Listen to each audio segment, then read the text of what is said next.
Dios espera en el altar. Es trigo de nuestros campos, racimos de nuestras viñas. Se nos llama fuertemente a creer en la vida eterna. Dios es el Señor de la vida y quiere darnos ese don con generosidad, si ponemos en Él nuestra fe y nuestra esperanza. También a cada uno de nosotros, hoy nos dice Jesús, levántate, para seguirlo amando a Dios y a los hermanos, anticipando así en pequeñas primicias la vida eterna. Lectura del libro de la sabiduría. Dios no hizo la muerte, ni se recrea en la destrucción de los vivientes. Todo lo creó para que subsistiera. Las criaturas del mundo son saludables, no hay en ellas veneno mortal. Dios creó al hombre para que nunca muriera, porque lo hizo a imagen y semejanza de sí mismo. Mas por envidia del diablo entró la muerte en el mundo y la experimenta quienes le pertenecen. Palabra de Dios.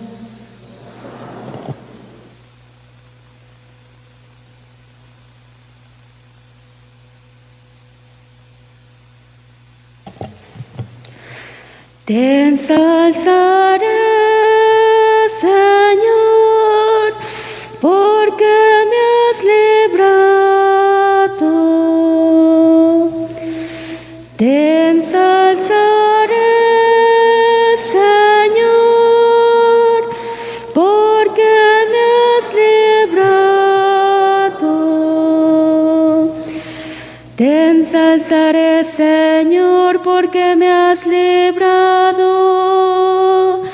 y no has dejado que mis enemigos se rían de mí.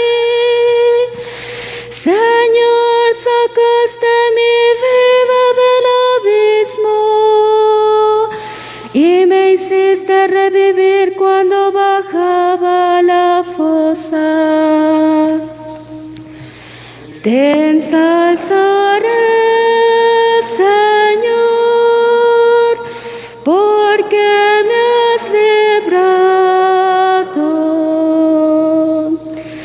Tañed para el Señor, fieles suyos, dad gracias a su nombre santo. Su cólera dura un instante, su bondad de por vida. Al atardecer nos visita el llanto, por la mañana el júbilo. Te ensalzaré, Señor, porque me has librado. Escucha, Señor, y ten piedad de mí. Señor, socórreme. Cambiaste mi luto en danzas. Señor Dios mío, te daré gracias por siempre. Te ensalzaré, Señor, porque me has librado.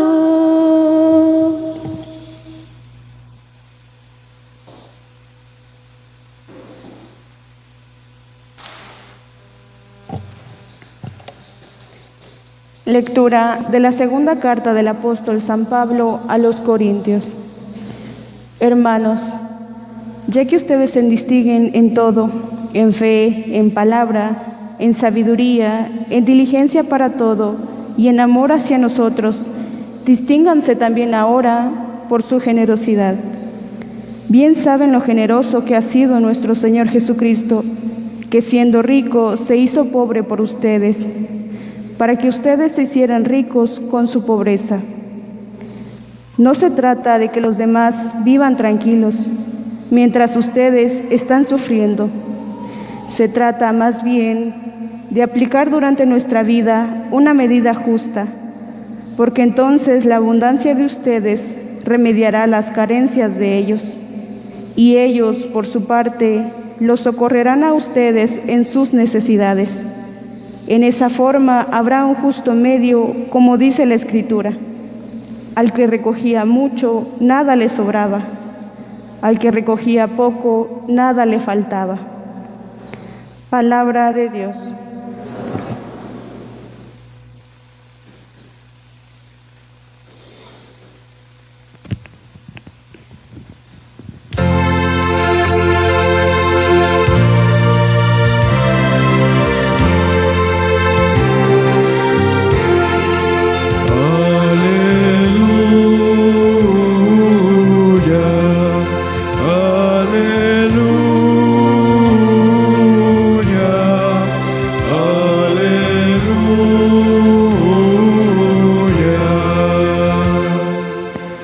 Jesucristo nuestro Salvador ha vencido a la muerte y ha hecho resplandecer la vida por medio del Evangelio.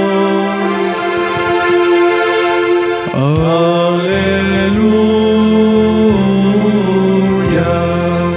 aleluya,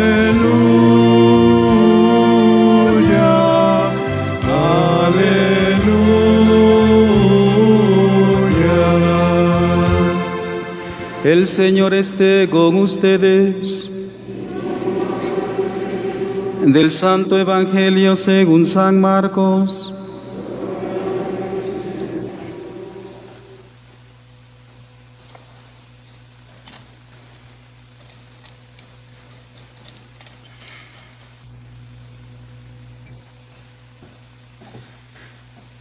En aquel tiempo, cuando Jesús regresó en la barca al otro lado del lago, se quedó en la orilla y ahí se le reunió mucha gente. Entonces se acercó uno de los jefes de la sinagoga llamado Jairo. Al ver a Jesús se echó a sus pies y le suplicaba con insistencia: mi hija está agonizando, ven a imponer las manos para que se cure y viva. Jesús se fue con él y mucha gente lo seguía y lo apretujaba. Entre la gente había una mujer que padecía flujo de sangre desde hacía 12 años. Había sufrido mucho a manos de los médicos y había gastado en eso toda su fortuna, pero en vez de mejorar, había empeorado. Oyó hablar de Jesús, vino y se le acercó por detrás entre la gente y le tocó el manto pensando que con solo tocarle el vestido se curaría. Inmediatamente se le secó la fuente de sus hemorragias y sintió en su cuerpo que estaba curada. Jesús notó al instante que una fuerza curativa había salido de él. Se volvió hacia la gente y les preguntó: ¿quién ha tocado mi manto?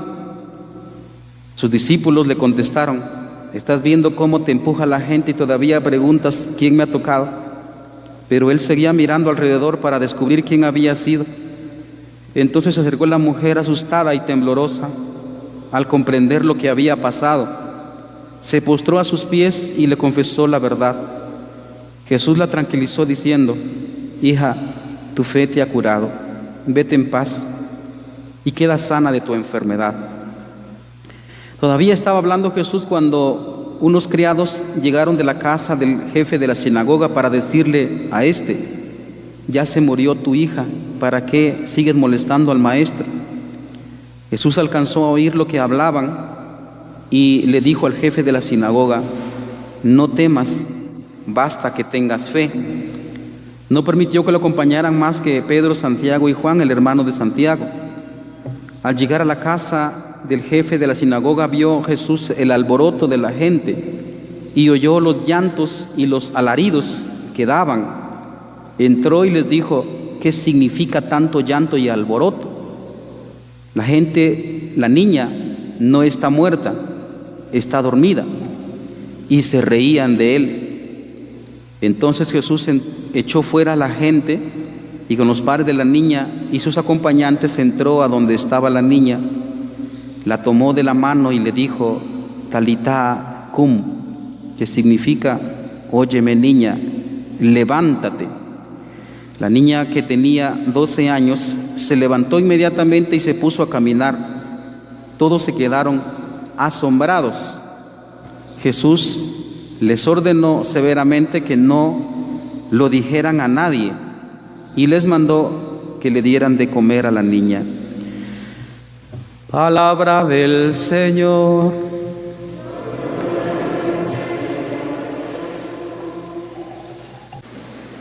Queridos hermanos, en la monición que leímos, pues está ahí el tema. El tema fundamental de este domingo es, aunque no nos guste, la muerte, pero sobre todo no la muerte por la muerte, sino principalmente la vida eterna.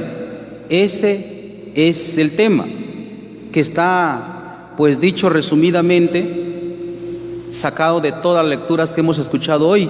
La primera lectura del libro de la sabiduría, el salmo responsorial que hemos cantado, que es el Salmo 29, la segunda lectura de la segunda carta de San Pablo a los Corintios, y nuestro Santo Evangelio tomado de San Marcos capítulo 5, pues lo que nos están dando a entender es que Dios ama la vida. Eso es dicho en resumen. Veamos algunas cosas para contextualizarnos. Primero voy a hacer una advertencia. Oiga, por favor, es una advertencia, porque si no la hago, aquí viene lastimosamente la frustración de mucha gente, especialmente la decepción de mucha gente hablando de Jesús. Primero, como dije, la advertencia. Por favor, no pongamos demasiada atención en el simple milagro físico, porque ponemos demasiada atención al milagro físico, ahí viene la decepción de mucha gente, y ponemos la esperanza en una cosa que no ha dicho Jesús, que nunca lo prometió. Jesús nunca prometió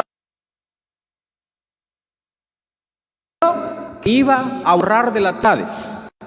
Nunca lo dijo. ¿Me perdonan? Nunca lo dijo. Incluso la misma lepra existe hoy en día. Lo que hizo Jesús es curar a algunos enfermos. ¿Está claro? Amén. ¿Está claro? Bueno, es que yo lo digo porque es que aquí mucha gente se decepciona. Como leen en la Escritura muchos milagros, y como escuchan predicaciones protestantes en donde parece que hacen mucho énfasis al milagro, entonces con tener fe Dios te va a liberar, Dios te va a curar, y resulta que a la hora de la verdad se muere mi mamá, se muere mi papá, se muere mi hijo, y uno le reclama a Dios, ¿por qué no me curaste a mi mamá? Y la gente se va de la iglesia. Esa es la advertencia que quiero decir. ¿Por qué les hago esa advertencia? Por una parte ya lo dije, por la decepción. Pero por una segunda parte, hermanos, hay que entender bien qué es lo que está diciendo la Escritura, el lenguaje bíblico, qué es lo que está diciendo con esas curaciones. Yo lo repito y lo contrarrepito, y ojalá que algún día se meta en la cabeza para no sentir decepción. Recordemos que en la mentalidad judía, la persona que está enferma, los judíos creían que esa persona estaba enferma porque de plano que cometió un pecado, por eso Dios lo castigó. Por consiguiente, cuando Jesús está sanando, lo que está diciendo es, está perdonando el pecado, está curando el cuerpo, pero más está curando el alma.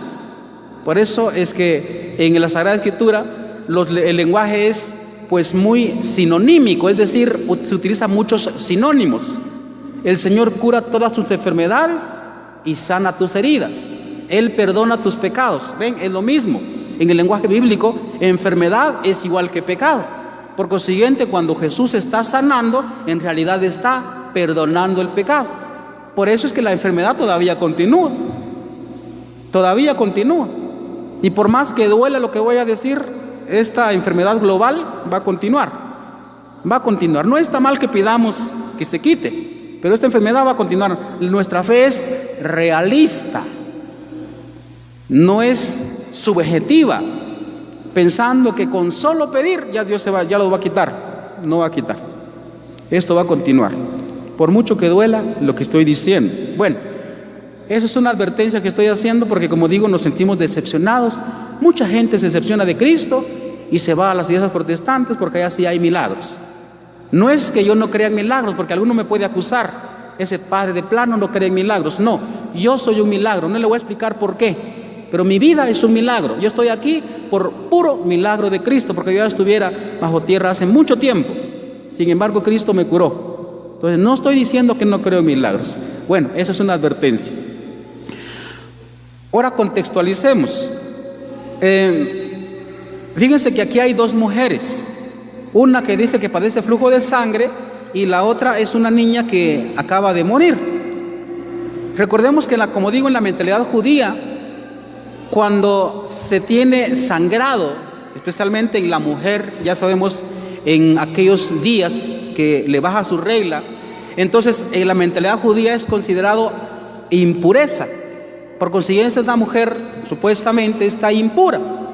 Y también cuando una persona toca a un cadáver, el cadáver supuestamente es impuro. Pero hay que entender muy bien, como digo, el lenguaje bíblico.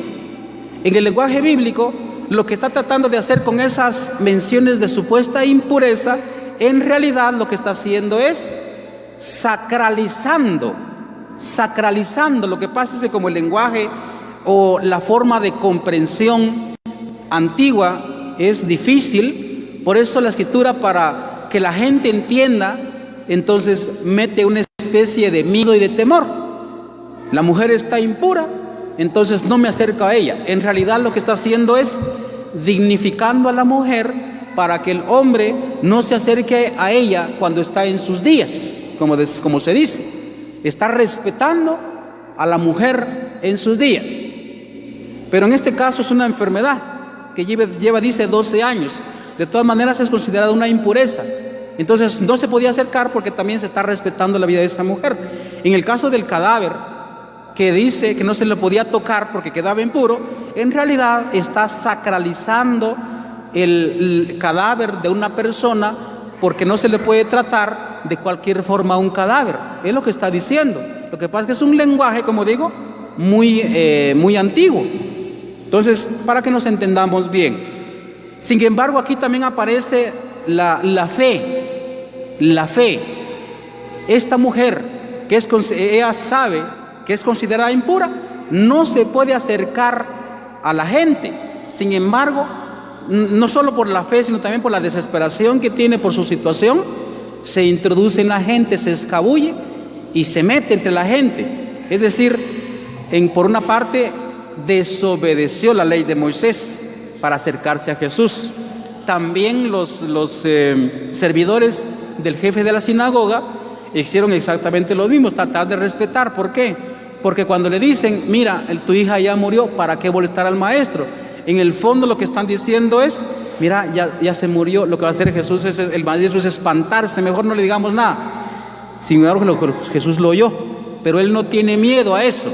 No tiene miedo a que sea considerado impuro incluso, ¿verdad? Sino que se acerca. No temas, solo ten fe, le dice. Bueno, son ahí realidades contextualizando pues nuestra homilía de hoy.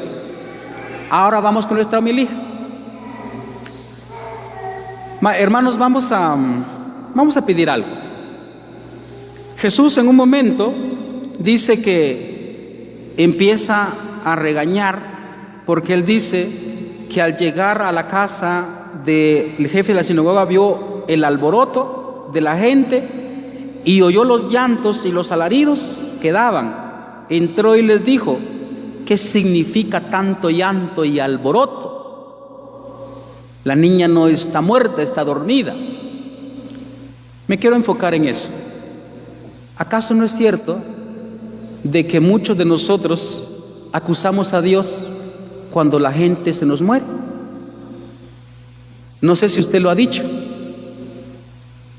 Por supuesto, yo sé de buena intención lo hace usted, pero muchos solemos decir y abrazamos al hermano que está de duelo, ¿no? En estos días han habido muertes aquí en Pachicía. Lo abrazamos y sin mala intención le decimos: hermano, acepte la voluntad de Dios, y uno lo abraza. Yo sé que lo decimos de buena intención, pero eso es un error. Analicemos lo que decimos.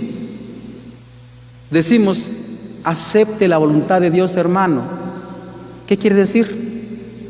Significa que estamos acusando a Dios de que Dios lo mató. Y eso no es verdad. Y más cuando estamos nosotros también dolidos. Y miren que se los digo de propio testimonio. Estamos dolidos y entonces uno le reclama a Dios de por qué se llevó a mi mamá, por qué se llevó a mi papá, por qué se llevó a mi hijo. Como que la voluntad de Dios fuera que la gente muriera. Y fíjense, les los digo porque miren, la mismísima muerte es muy dolorosa. Y como les repito una vez más, se los digo yo que ya he enterrado a mi mamá, a mi papá, a mi mamá y a mi hermano. Uno siente que el alma se le desgarra por dentro. Y yo sé que es doloroso, yo lo sé. Pero encima de que ya es doloroso, cuando tenemos que desapartarnos de una persona que hemos amado, le echamos encima el dolor de pensar de que Dios no me ayudó. Y el dolor se incrementa. Y mucha gente tiende a desesperarse. Y por eso ponga atención lo que decía la primera lectura de la Sabiduría 1. Dios no hizo la muerte. Oiga, por favor, Dios no hizo la muerte ni se recrea en la destrucción de la vida, como para que nosotros digamos: acepte la voluntad de Dios, como que la voluntad de Dios fuera que la mujer no muriera. Oiga lo que dice: Dios no hizo la muerte ni se recrea en la destrucción de los vivientes. Todo lo creó para que subsistiera. Las criaturas del mundo son saludables, en el sentido de que tienen vida, ¿va? Son saludables. No hay en ella veneno mortal. Dios creó al hombre, por favor que se le quede esto. Dios creó al hombre para que nunca muriera, porque lo hizo a imagen y semejanza de sí mismo, porque como Dios es eterno, en eso nos parecemos a Dios, en que estamos hechos para vivir. Por eso hay una razón natural de la resistencia a morirnos, por eso, ¿verdad? Pero oiga esto, quiero que se le quede y lo va a repetir, dice: mas por envidia del diablo entró la muerte en el mundo y la experimentan quienes le pertenecen. ¿Quién hizo la muerte? Dios. ¿Quién hizo la muerte? Repita bien fuerte, va a repetir bastantes veces, porque bueno, el padrecito aprende más, o el catequista aprende más cuando va repitiendo las cosas y dice las cosas. Se lo digo por una parte, para no dormirnos, es un mecanismo para mantener despierta la cabeza, pero por otra parte pedagógica, porque en la medida que lo repetimos, se mete en la cabeza y en el corazón. ¿Quién hizo la muerte? ¿Quién hizo la muerte? Aquí hay mucha gente, no se escucha. ¿Quién hizo la muerte? El diablo. No fue Dios. Un texto paralelo de esta expresión ya en el Nuevo Testamento, Romanos 5:12, por un hombre entró el pecado en el mundo y por el pecado la muerte. No menciona a Dios por ninguna parte. No le echemos la culpa a Dios, porque como ya dije, la muerte en sí misma ya es dolorosa, físicamente hablando. Y si nosotros todavía echamos encima el pensar de que Dios fue el que lo mató, entonces aumenta el dolor. Por eso es que San Pablo en la segunda lectura de hoy nos exhorta a compartir esa fe en la resurrección, en que Dios no hizo la muerte. Porque imagínense, hoy que estamos en un contexto estudioso y la gente quiere pruebas objetivas, lo voy a decir de esta manera: la prueba de que Dios no quiere la muerte es precisamente lo que nos explica San Pablo. A Él le duele tanto la muerte de su criatura, de que se vino a compartir la muerte con nosotros. Lo que es lo que significa la segunda lectura. Él la experimentó. Y para meternos en la cabeza y el corazón de que ya no hay muerte, Él resucita. Y nos resucita a nosotros también, nos resucitará. Y la prueba que está aquí, en la escritura de hoy, es precisamente que arranca de la muerte a una niña. Lo extrae de la muerte. Y esta mujer que padecía flujo de sangre, como ya dije, en el fondo lo que el lenguaje es, está muerta por el pecado, está muerta por la enfermedad. Por consiguiente, cuando esta mujer queda sana por su fe, lo está arrancando de la muerte. Ojalá que esto se nos quede. Pero por supuesto, hermanos, que no nos estamos refiriendo a la vida física nada más, porque esta niña que resucitó Jesucristo, esta mujer que quedó sana, pues tuvieron que morir. Pero lo que nos está diciendo la escritura es, y es lo que significa la segunda lectura, que precisamente lo que Cristo nos viene a dar, como dice Él mismo en el Evangelio de San Juan, es darnos vida y vida en abundancia, porque la vida eterna, hermanos, existe. Repito una vez más, dice que Jesús se asombra de por qué tanto llanto y alarido. Fíjense que yo suelo decirlo cuando me toca misa de difunto. Hay gente que se desespera a tal grado porque evidente no es el dolor, no estoy diciendo que seamos piedras tampoco, pues el dolor es tan intenso que algún familiar de la persona fallecida un tiempo después muere porque se deprimió a tal grado, porque no soportó la muerte de la persona que murió, ya sea un esposo. Las muertes más dolorosas, o las muertes más dolorosas es que una mamá entierre a un hijo. Son las muertes más dolorosas. Y hay gente que se deprime. Uno se da cuenta, la gente que no tiene fe. Cuando no tenemos fe es cuando entra la desesperación en la muerte de alguien. Lo voy a decir así, ahorita va a salir como gracioso. En el fondo es dramático, pero es para que se nos quede. Hay gente que llega al cementerio y lanza el alarido también, como dice acá. ¡Ay, papito, por qué te moriste! ¿Por qué? Y se desarman en llorar. ¿Por qué tanto dolor? Porque en el fondo no tenemos fe. Ese es el problema. Pensamos que desapareció, como que nunca existió, como que regresó a la nada, como que es nihilismo. Esa es la desesperación. Y miren, como les digo, no es burla, por favor, no hagan que es burla. Es que en el caso mío, yo vivo contento. Ustedes saben que hace 2 años, cuando acabo de venir acá a esta parroquia, murió mi mamá. Y uno de los remedios maravillosos es saber que la vida no termina, se transforma, como dice la plegaria de difunto número 1. Uno sabe que está con Cristo, uno sabe que está con Cristo. ¿Por qué tanto llanto si ella es feliz en el cielo? ¿Por qué? ¿O no queremos que sea feliz ella o él, familiar? Cuando uno sabe que están vivos, claro que cuesta el desgarrón y que uno no lo va a ver físicamente, pero ellos están vivos. Entonces no hay desesperación. Yo les confieso, muy de manera personal, y que algunos de ustedes fueron allá a la misa de exequia de mi señora madre, y por ser sacerdote llegó el obispo, ¿va? Entonces públicamente yo le decía, entrega de la vida de mi señora madre a Jesús. Señor, te la entrego.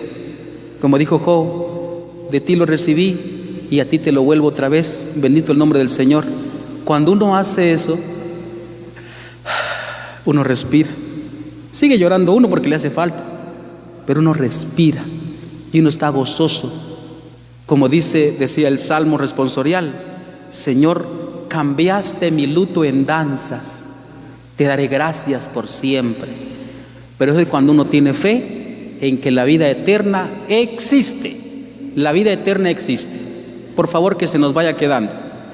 Voy a terminar, hermanos, trascendiendo un poquito más allá esto.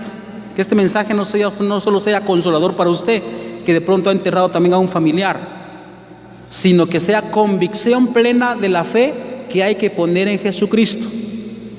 Porque parece, aquí salto al otro punto, no estamos poniendo la fe en Jesucristo, en que hay vida eterna. Miren, el Papa Francisco ha hablado de la siguiente manera: vivimos ahorita en una cultura de la muerte, y lastimosamente los que somos cristianos nos estamos metiendo en ese mundo, en esa cultura de la muerte. ¿De qué manera?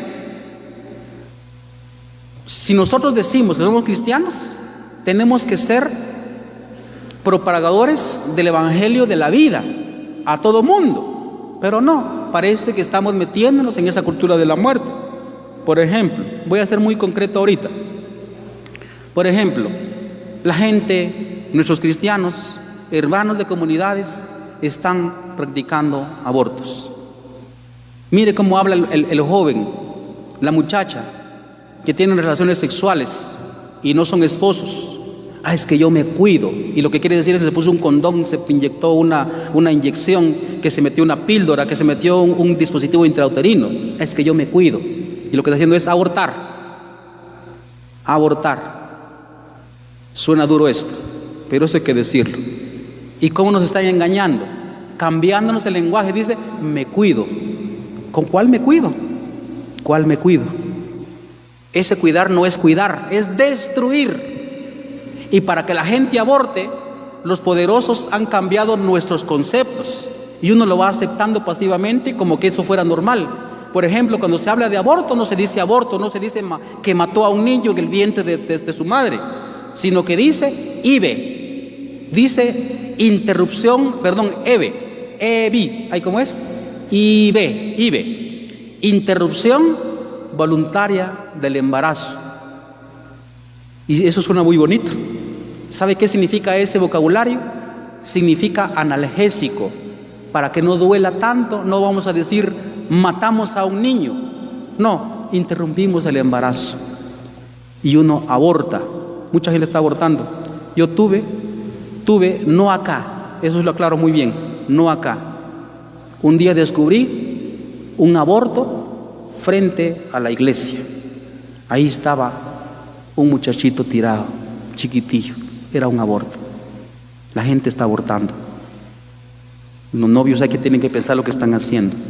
Es matar, no es interrumpir. Hay que decirlo claro. Segundo, las parejas también, las parejas de esposos jóvenes que se están casando, ¿acaso no es cierto que no quieren tener hijos? Y se inyectan y planifican. Ven otra vez el vocabulario al revés. Eso no es planificar, es destruir. Planificar es lo siguiente, planificar es: mi hija, nos vamos a casar, ¿cuántos hijos vamos a tener? 20, bueno, 20. Bueno, ¿dónde vamos a ir con mi mamá, con tu papá o nuestra casa juntos? Mejor juntos nosotros, poco a poco vamos a hacer nuestra casa. Eso es planificar. De aquí a 30, 40, 50 años vamos a planificar nuestra vida. Eso es planificar. Planificar no es meterse un dispositivo intrauterino. Planificar no es meterse una inyección, tomarse una píldora. Eso no es planificar. Eso es matar. Ténganlo claro. Y las jóvenes parejas no quieren tener hijos. Y la humanidad viene a menos. Preocupados más bien es que hay mucha pobreza. Entonces mejor no, porque ¿de qué sirve traer niños al mundo a sufrir? Es lo que tenemos en la cabeza. Y eso es matar. Pero eso sí, a disfrutar el sexo que da gusto. Eso es matar. Suena bien duro que estoy diciendo, pero hay que decirlo. Tercero, se nos ha metido también la mentalidad de eutanasia. Y miren, como les digo otra vez, la sociedad nos cambia la semántica. Es una guerra semántica, es una guerra de sentido de las palabras. Y nos dicen muerte digna. Y esa eutanasia es matar al anciano. Y le llaman muerte digna. ¿Qué vocabulario del demonio es eso? Vocabulario del demonio. Tal vez nosotros no lo hacemos. En este sentido, tal vez nosotros no lo hacemos. Pero ¿sabe lo que estamos haciendo? Mandamos a nuestro viejito, a nuestro papá viejito, a un ancianato. O lo abandonamos en su casa y nos vamos para el norte. Ganamos pisto por allá y al papá y la mamá, viejitos, abandonados ahí. Que se mueran los pobres viejitos. Eutanasia. En ese sentido, nos estamos metiendo en la cultura de la muerte. Por consiguiente, la humanidad parece que estamos enfermos todavía y necesitamos pedirle al Señor que sane nuestras heridas, sane nuestros pecados y que nos arranque de la cultura de la muerte en el cual nos hemos metido. Cristo puede hacerlo. Cristo quiere no que sobrevivamos, sino que vivamos. Entiéndame este lenguaje, que vivamos no diga que va a comprar un condón por ahí, vive. No estoy diciendo esas tonterías, porque es lo que como tenemos eso tanto en la cabeza, porque miramos tantos anuncios de televisión y tantos mensajitos y tantos videos de YouTube o de no sé qué, vive. No estoy diciendo eso. Quiere que vivamos realmente, plenamente. Dios no quiere la muerte, sino que vivamos. No, dice la Escritura textualmente, Dios no quiere la muerte del pecador, sino que viva, que se convierta y que viva. Y yo estoy seguro que todos los que estamos queremos vivir. Incluso la gente que se mata, oiga, mira cómo es. Tenemos mentalidad suicida. Incluso la gente que se mata en el fondo no quiere matarse. En el fondo quiere vivir. Lo que pasa es que no quiere sufrir. Eso es lo que está de fondo. Yo sé que todos queremos vivir, pero para vivir tenemos que poner nuestra confianza, nuestra fe, como esta mujer hemorroísa, como el jefe de la sinagoga. Tenemos que poner nuestra confianza en Cristo Jesús y en nadie más, no en la economía, no en algún país. La gente tiene confianza y fe en el país del norte. Allá queremos ir todos. Esa es nuestra esperanza. Tenemos nuestra confianza nada más en la tecnología, en la inteligencia artificial. Pues no es que está mal que lo usemos, pero nuestra confianza absoluta no tiene que estar en esas cosas, sino en Cristo Jesús. Entonces, hermanos, uno va a vivir felizmente va a vivir cuando ponemos nuestra absoluta confianza, oiga, absoluta confianza en Cristo. Entonces vamos a vivir dignamente. Alabado sea Jesucristo.